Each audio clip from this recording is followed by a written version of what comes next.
Welcome to The Cap, where we are here to speak with college reps and other professionals in the field of college admissions to help answer all your questions and guide you through every step of the process.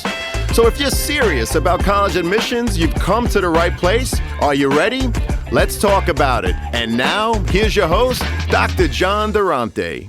Welcome to The Cap, the College Admissions Process Podcast. I am your host, John Durante, and it gives me great pleasure to introduce to you today Terry Malone, who's the Senior Director of Admissions at Clark University. Now, Terry, I got to tell you, I got quite a few emails from my listeners saying, hey, get Clark University on. So I really am so happy to have you here today, Terry.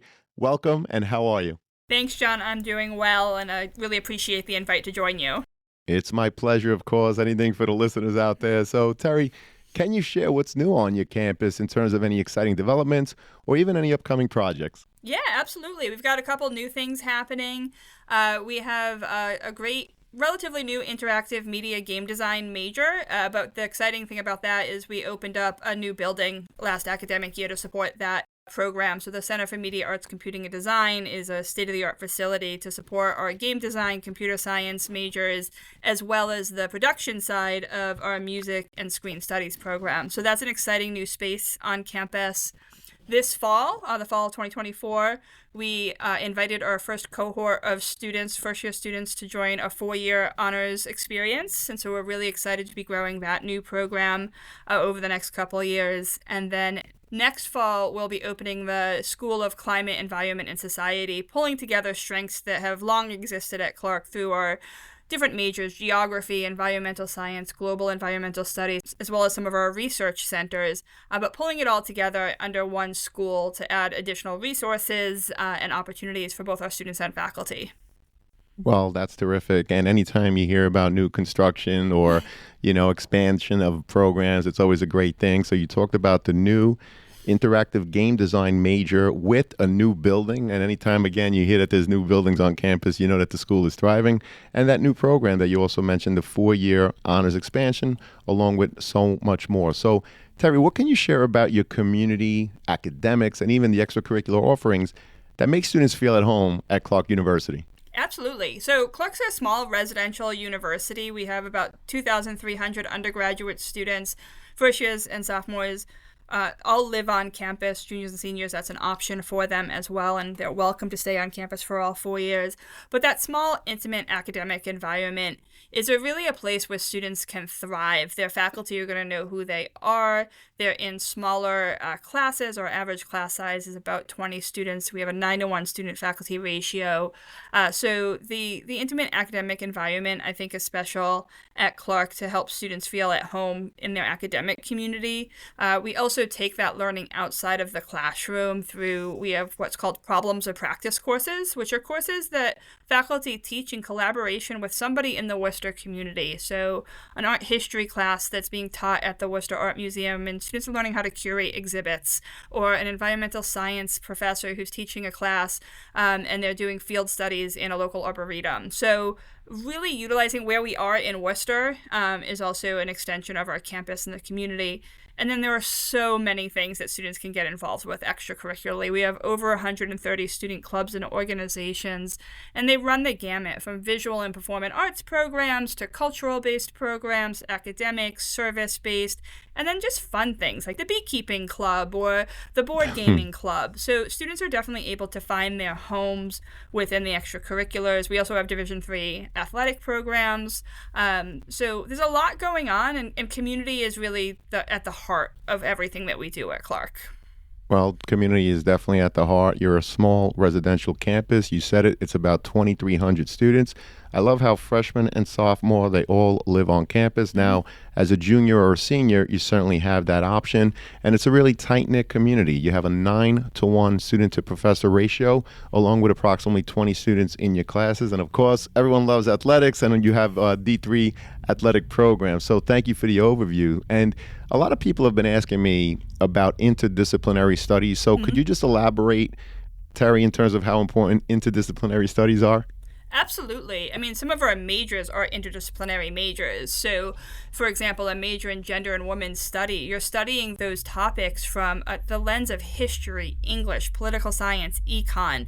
So there's majors where that is going to happen, but our core academic experience is an interdisciplinary experience. Every student, regardless of their major, is taking classes across the disciplines. So I'm actually a Clark alum. I was a biology major, but I took classes in English and sociology and theater also because Clark is designed to make sure that you're building skills, communication skills, critical thinking skills, analytical skills, looking at problems from different perspectives. So every student's going to have that interdisciplinary experience at Clark, and then some can dive deeper by studying a major from an interdisciplinary perspective. We also have interdisciplinary minors as well. Those are really popular. Things like law and society and health and society, ethics and public policy, are all looking at an issue through the perspective of interdisciplinary departments. Well, we appreciate that overview. And obviously, there's a lot of options in terms of the interdisciplinary offerings. And, I asked that question because a lot of students and parents, after hearing your explanation, if that's something that appeals to you, it's definitely a question that you should ask. And it's not for everyone, right? But if Clark University has all of these interdisciplinary offerings and it's something that you definitely want to immerse yourself in, then perhaps Clark University is, in fact, the right fit for you. Another thing that students and their parents, Terry, are very interested in hearing, of course, is about that holistic application review process. So can you explain your holistic review and what specific experiences the admissions team looks for when reviewing those applications? Absolutely. I think that word holistic, we toss around in admissions all the time, and I think we assume people know what it means. So I'd be happy to explain it. But our review process is really trying to get to know you, the student, as a whole person. There's no one element that we want to know. If we just looked at your academic record, we'd be missing a big piece of who you are. But if we ignored your academic record and only looked at your extracurricular activities, we're not looking to see if you're ready for the rigorous academic experience that Clark has to provide. So we are looking at both sides of those and digging into all of the different ways that you are who you are.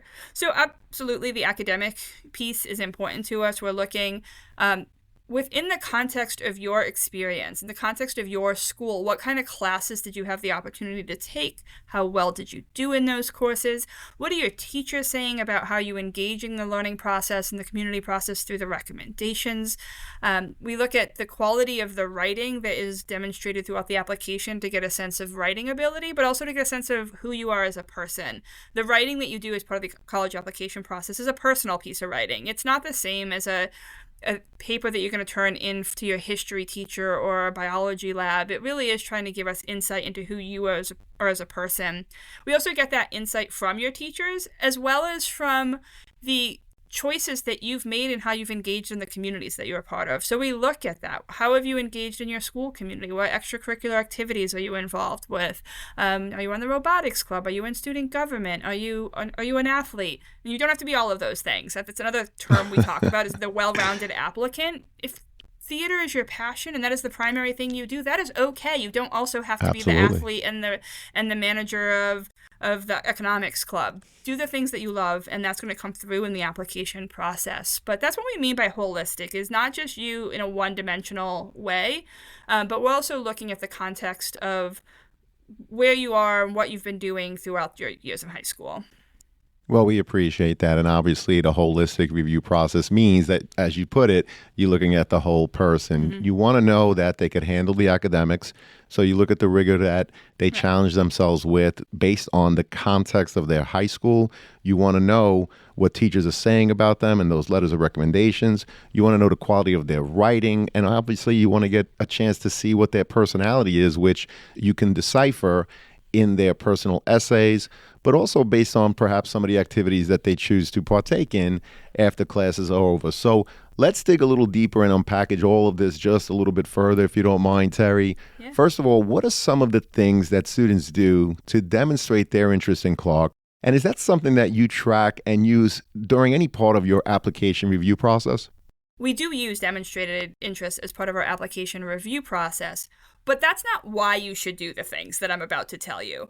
The things that we track within demonstrated interest are things like visiting campus, interviewing, and you can do that in a lot of different ways. We offer interviews during those campus visits, but also virtually. When our staff is on the road, we'll visit where you are. When our staff's on the road, if they visit your high school, and you show up at that meeting, that's a way that you can show interest. We do virtual webinars, and you attend one of those, that's another way that you can show interest. We have an optional essay on the application in itself, and writing that essay, we have seen students that are more interested are more likely to write that optional essay. But again, you shouldn't do these things to check off boxes to look better in the application process. You should do these things because these are the things that are going to help you learn about Clark and help you decide, is Clark a place that you're interested in? And that's the core of why you do it, not to check off those boxes. Like I said, we do track it. We do use it in our application review process, but it very rarely is the defining thing in an application. If you are a strong student who has been engaged in your community and you're doing all the right things in your day-to-day world as a high school student, you're going to be a strong applicant for us, even if you haven't, visited us or done all those other things. But if you are doing those things, we know that you're looking at Clark in a more intentional way, and that's a positive thing for us. Well, I really appreciate what you said. First of all, yes, you track it, but more importantly than that, students shouldn't be demonstrating their interest and doing all of the things that fall under that umbrella just to try to get a better place in the application review process. Students, you should be doing that, whether it's visiting campus, engaging with the emails, doing virtual events, what have you. But you should be doing that to determine whether or not the school, in this case, of course, it's the beautiful Clark University, you should be doing all of that to determine whether it's the right fit for you as part of your research. So I think that's such a great point, Terry, and I couldn't agree more. Now, I know that Clark has been test optional for over a decade, right? So you're one school that didn't go test optional because of the pandemic like so many others. Have you made any changes to your standardized testing policy, and can you share the percentage of students who are actually accepted that did not submit test scores? Absolutely. Yeah. So we, as you said, John, went test optional many years ago. It was a very intentional choice. We felt that who a student was day to day in the classroom and the community was more important than how they did on a standardized test. And then we felt we could make good decisions without that. And we still feel that way. So we are truly a test optional school. Students can choose on their own whether to submit their SAT or ACT. We do not require test scores for merit scholarships. So for both admissions and merit scholarships, we are test optional. And to be honest, the majority of our students do not submit test scores. Last year, about a third of our applicants submitted test scores. And there's no difference in the admit rate, the retention rate, the graduation rate. So we have found, and we've looked at it to make sure that the policy that we have in place is still helping us attract students that can be successful at Clark. And we see no difference for students that we admitted with or without test scores in how they persist through the university. So we're confident in that decision of being a test optional school. Well, we appreciate you also mentioning the fact that it is not required for those merit-based scholarships, which is so important for so many students. Just curious also, sometimes schools are test optional, but students may submit, for example, if they're available at the time of the application, advanced placement exams. Is that something that students do at Clark University or not? Yeah. So we don't need the AP exams as part of the admissions process. But absolutely, we give advanced credit for enrolling students who have qualifying scores on AP exams. Qualifying score is a 4 or a 5. So those students can get credit for those classes. If they line up with some of our Clark core requirements, they could waive them out of those requirements, and they can just use them to accelerate their pace in certain subject areas. We also give advanced credit standing for students that have been enrolled in the IB curriculum based on their exam results, or if students have just done dual enrollment classes at local colleges close to them, we'll give up to a year's worth of credit for all of those different sources. So students who have really accelerated their academics and done well in those environments could potentially come in with sophomore standing. Well, we really appreciate that, Terry. And what's your institutional priority in terms of the number of freshmen you are looking to admit each year, of course, as an incoming class, and how many overall applications do you receive to fulfill that number? Yeah, so I think that there's another number in there that's important, and that's how many are we actually looking to enroll, because you have to admit more students than you're going to enroll. So we're looking to enroll somewhere in the mid 500, somewhere between 520 and 560, I would say, in any given year is a good target number for us. We have to admit a little over 4,000 students to get to that point, because every student that we admit is being admitted by a couple other schools also, whether that's 2 or 3 other schools or 8 or 10 other schools. But you can only enroll at one. So we have to admit a lot more students than we're actually looking to enroll. And to get to that 4,000 or so admits, last year we had over 11,000 applications. So we are a selective institution, but we're not trying to be exclusionary in our process and really trying to enroll students from a wide range of areas. Well, I appreciate you sharing those numbers. You received over 11,000 applications. You admit out of that 11,000, approximately 4,000 to try to yield a class of approximately 520 to 560 freshmen. So we appreciate that insight. And of course, Terry, the transcript is a key component, right, in terms of that academic review portion of any application. Can you share how you look at the transcript holistically, as opposed to just looking at a GPA in isolation? And do you recalculate the GPA as part of your review or use the one indicated on the transcript? It's a great question. As I mentioned earlier, we look at everything, including the transcript, in the context. Every school has different opportunities available, different curriculums, different grading scales. And so one of the things that your school will typically send, in addition to the transcript, is a school profile. And that is a really helpful piece of information to give us the context we need to then look at your transcript. We absolutely do not look at just the number at the bottom or the top of the page. The GPA is not the end-all be-all of our review process. We're going to look course by course. What kind of courses did you take each year? What level did you take them? College prep, honors, AP, IB, or other ways that your school has to challenge yourself.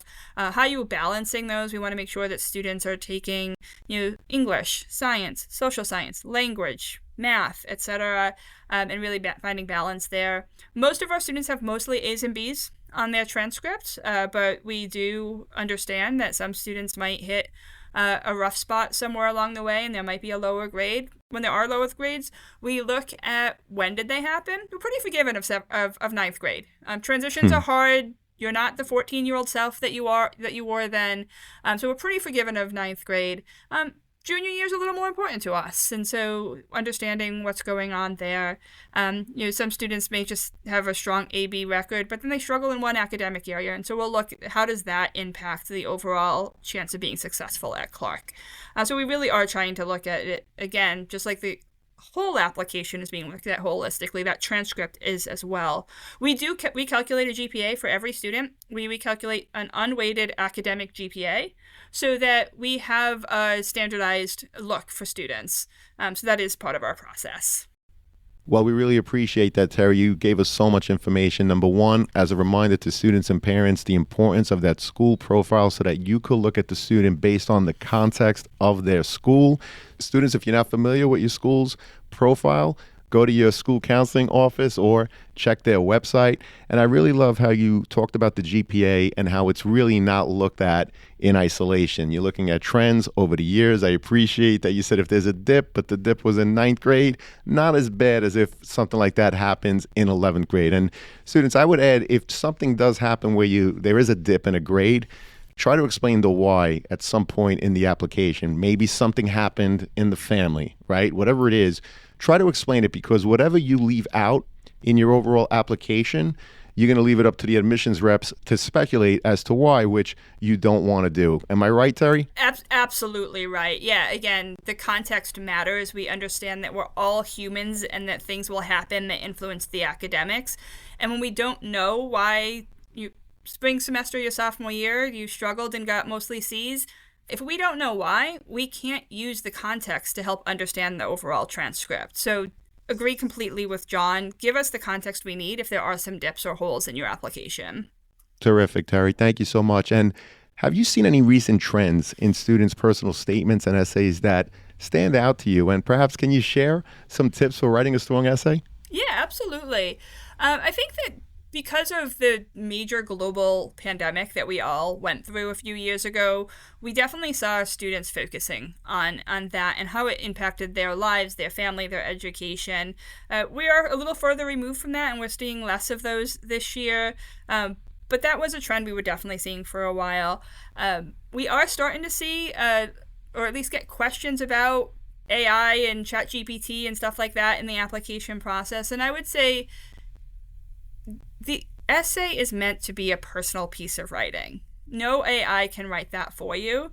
So For that would be sure. my first piece of advice, is make this a personal piece of writing. Think about things that are important to you. You're not trying to capture 18 years of your life. This is not an autobiography. This can be about a moment in your life or a piece of your life. And I think that if you pick a moment and write about it from a personal perspective, it's going to stand out as an essay. One of my favorite essays of all time was probably one of the simplest stories. It wasn't earth-shattering, it was a life-changing event, but it wasn't an earth-shattering event. A student wrote about becoming a big brother when he was 7 years old. And it was a kid that could actually write with humor. That is not a skill that everybody has, but it was a funny essay about the anticipation of meeting his little brother and then running home from school and looking in the crib and seeing the ugliest creature he'd ever seen in his life. And again, he could write humor with humor. Not everyone has that skill. And I would say don't try to be funny if that's Right. not your skill. Again, be true to who you are. The other thing I would say is make sure that it's your voice. There's going to be a lot of people that want to have input in what your essay is about. And that's okay. Ask other people to read it. Get some advice on topics and how to approach that. Get somebody to look at it to make sure that it's got sentence structure and punctuation in all the right places. But don't let anyone change it so that your voice becomes invisible. I think that that's probably the biggest thing is that I see in essays that don't work is they're overwritten and there's almost too many voices trying to come through, and I don't know which one's the students. Well, that's awesome advice. There are so many things that you talked about. First of all, you said, write about a piece of your life, right? Don't feel that you have to review 18 years, 17 years, whatever it's been. And if you're not funny, don't try to be funny. That's not something that's so easy to pull off. And of course, use your own authentic voice, because that's the one area in the overall application where the admissions representatives really get a taste of your personality and who you are. It's not as simple to see your personality necessarily in a transcript or an activity sheet, so use that personal statement for that reason.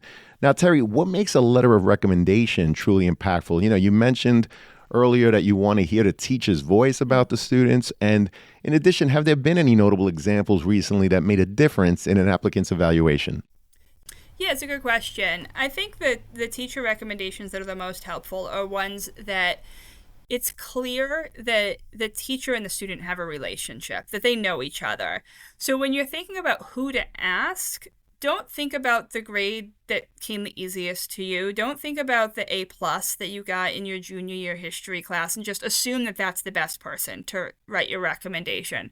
Think about a teacher that you have a relationship with, that knows who you are, that knows how you've approached your academic work, who knows what you're involved with in the community, because that's the other thing. Your teachers are going to write about you as a student. Absolutely. But when they can also help us understand who you are in the community that you're a part of, that can be really helpful. And so one recommendation that stands out to me from last year was actually that if you looked at the student's transcript, you'd be like, why did you ask the one teacher that you got a C+ out of? Why did you do that? But then when you read the recommendation about the work ethic and the perseverance and the student's ability to work through challenges and to find success and always do it with a smile on their face. And it really came through that relationship. So I think that that's what you want to think about when you ask recommendations is who can help me be a real person and not just words on a piece of paper. Yeah, I really appreciate that. You talked about students asking a teacher who really knows who you are and who can explain who you are in that community, right? Whatever high school you're coming from. Because if you ask a teacher and he or she basically repeats what's on your transcript or repeats what's in your activity sheet, it really is a missed opportunity, meaning that it's not adding anything new to your overall application. So we talk all the time about the importance of understanding that the overall application is in fact a marketing package. Each piece of it has a task, has a meaning, has a purpose, and each of them have to build on the next. Would you agree with that, Terry? I would absolutely agree with that. And I also think that that same advice goes towards what's the right number of recommendations. We sometimes get asked that. So Clark requires 2. We require 1 from your counselor and 1 from your academic teacher, but we'll read additional recommendations as part of the review process. But if you're starting to ask the fourth or the fifth teacher, stop and think about what new will they be able to provide.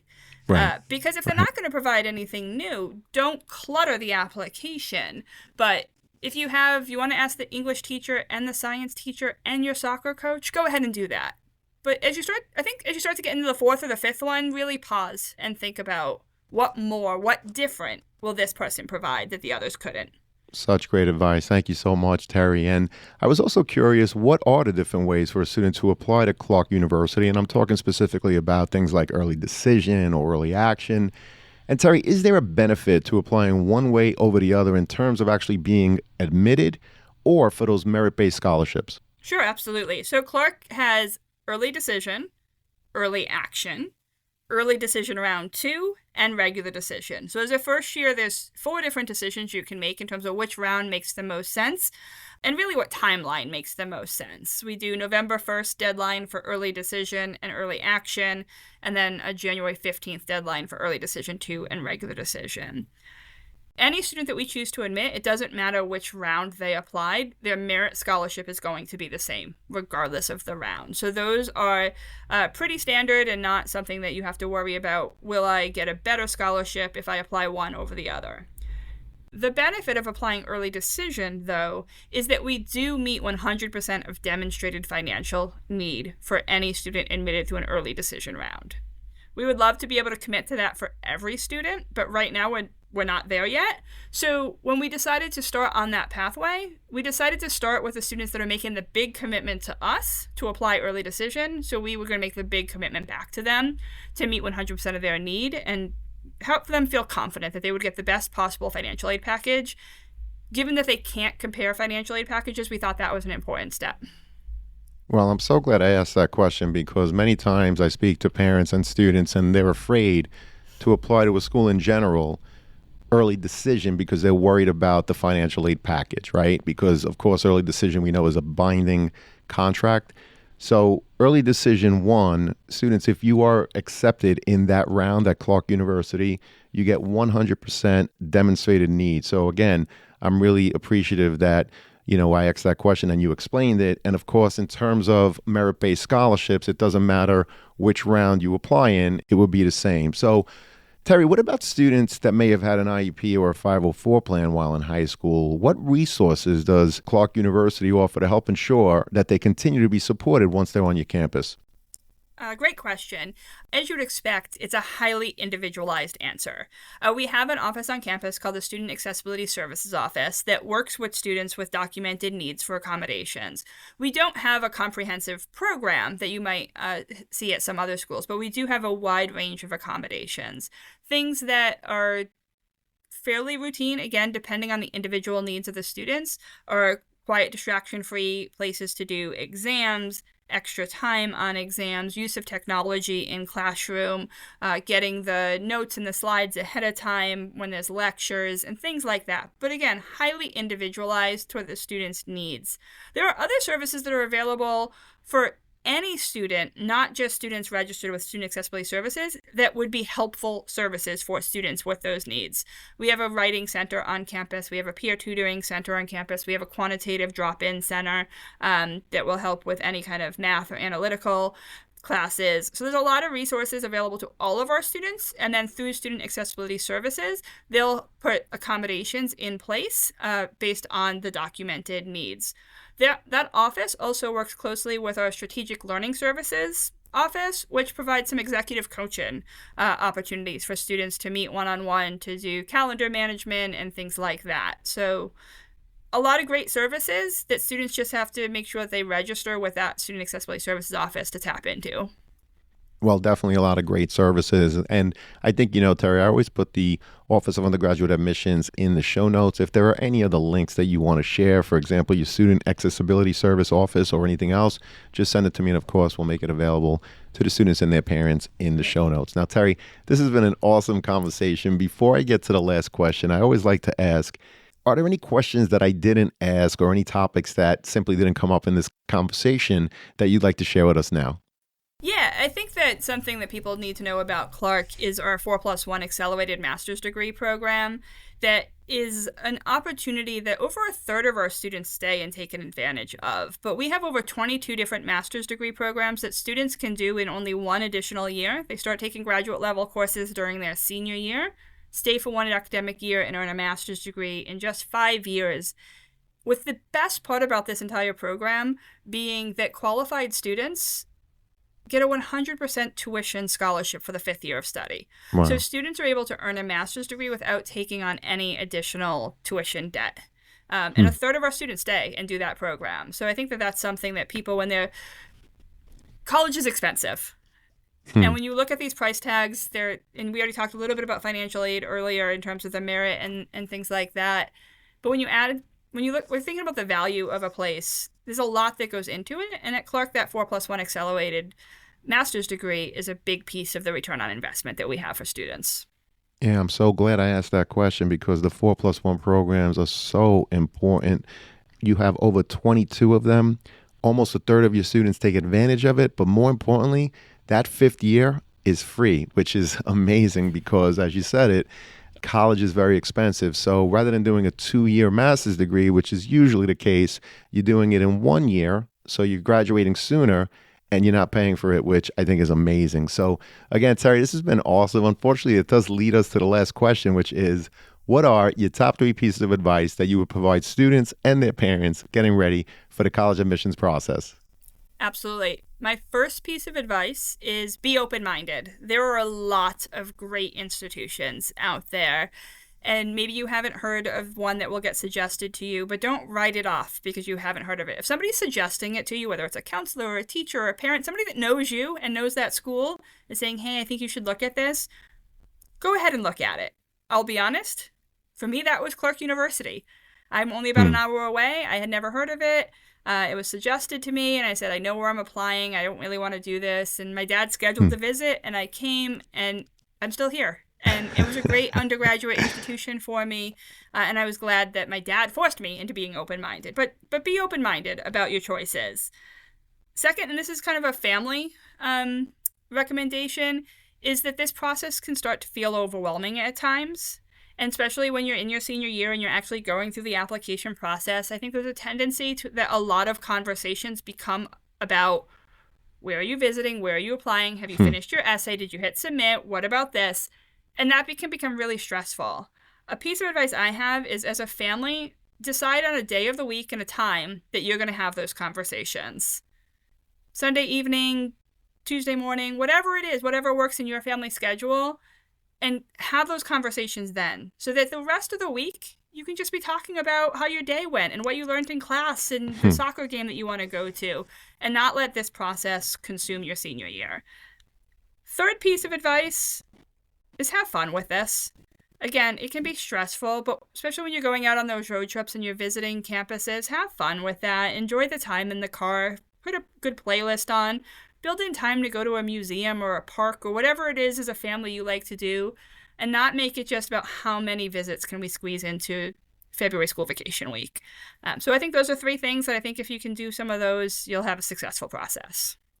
Well, I think those are tremendous pieces of advice, and we always remind students that there are over 4,000 colleges and universities in the United States alone. There's definitely more than one school for each and every student, but to your point, Terry, not every school is for you. So be open-minded, try to enjoy it, and good luck to everyone with the college process. Terry, you're awesome. I hope to have you again. Thank you so much for being here today. Thanks so much for the opportunity. This has been a fun conversation. It's been a lot of fun, and the pleasure's been all mine. And to everyone out there, good luck with the college search. Take care all, and best wishes. Thank you for joining us on this episode of The CAP, the College Admissions Process Podcast. We hope you enjoyed the show. If you did, please don't forget to tell a friend and follow us on Facebook, Instagram, Twitter, and wherever you listen to your podcasts. I am your host, John Durante, and I look forward to seeing you on the next episode of The CAP. Hey, podcast friends, if you've been enjoying the College Admissions Process Podcast, I wanted to share something special with you. My new book, Straight from the Admissions Office. It's a collection of the most valuable insights and tips I've gathered after releasing over 250 podcast episodes with admissions professionals. My hope is that it helps make the college admissions process feel a little less overwhelming and a lot more manageable. And if it sounds like something you or someone you know might find helpful, feel free to check it out. You can find the link in the show notes. Thank you for being a valued listener of the podcast, and as always, best wishes to everyone navigating the college process.